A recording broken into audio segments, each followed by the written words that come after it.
إن الحمد لله نحمده ونستعينه من يهده الله فلا مضل له ومن يضلله فلا هادي له وأشهد أن لا إله إلا الله وحده لا شريك له وأشهد أن محمدا عبده ورسوله أما بعد وعليكم السلام ورحمة الله وبركاته அவசரமான பதில் தேவை என துல்ஹஜ் ஆரம்ப பிறை 1 முதல் 9 வரைக்கும் நோன்பு நோட்க வேண்டுமா என கேள்வி தொடுக்கப்பட்டுள்ளது.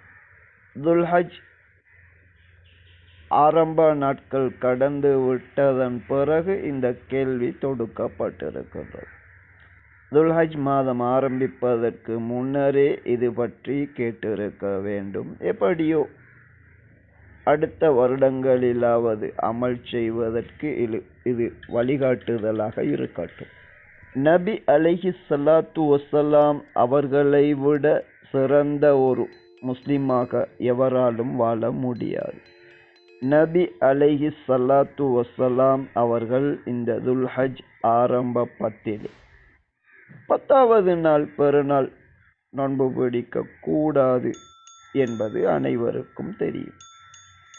துல்ஹஜ் ஆரம்ப 1 முதல் 9 வரைக்கும் நபி அவர்கள் நோன்பு நோற்றார்களா என்றால் நபி அவர்கள் அதிலே நோன்பு நோட்கவில்லை என நபி அவர்களை கூர்ந்து கவனித்து நபியின் வாழ்வு பற்றி அதிகமான ஹதீஸ்களை சொல்லுகின்ற நபியின் மனைவியர்களில் ஒருவரான ஆயிஷா ரலியல்லாஹு அன்ஹா அவர்கள் கூறுகின்றார்கள், 9வது நாளான அரஃபா தினத்தில் மட்டும்தான் நபி அவர்கள் நோன்பு நோற்றிருக்கின்றார்கள்.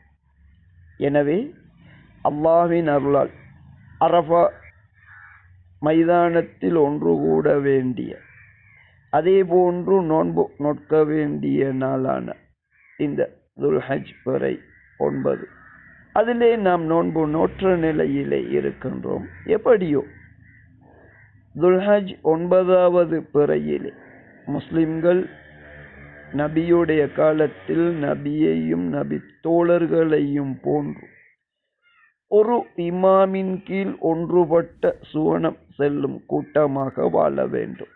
அவர்கள் பிறை விடயத்திலும் ஒன்றுபட்டு முடிந்தவரை பிறை விடயத்தில் சர்ச்சைப்படாமல் செயல்பட வேண்டும். அதன் அடிப்படையிலே துல்ஹஜ் பிறை 9 நபி அவர்கள் தொடர்ந்து நோன்பு நோற்றிருக்கின்றார்கள். ஆரம்ப 9 பிறைகளையும் நோன்பு நோற்றார்களா என்றால் இல்லை என்பதை மேற்படி நபியின் மனைவி கூறுகின்ற ஹதீஸிலே தெளிவுபடுத்தி விட்டோம். எனவே துல்ஹஜ் 9வது நாளிலே நாம் நோன்பு நோட்க வேண்டும். 10 முதல் 13 வரைக்குமான யௌமுன் நஹர், ஐயாமுத் தஷ்ரீக் எனப்படக்கூடிய துல்ஹஜ் பிறை 10 முதல் 13 வரைக்குமான 4 நாட்கள், இவற்றிலே அதிகம் அல்லாஹ்வை நினைவு கூறுவது சுன்னாவாகும். இதுதான் நபி அவர்கள் காட்டி தந்த இந்த நேர்வழியாகும்.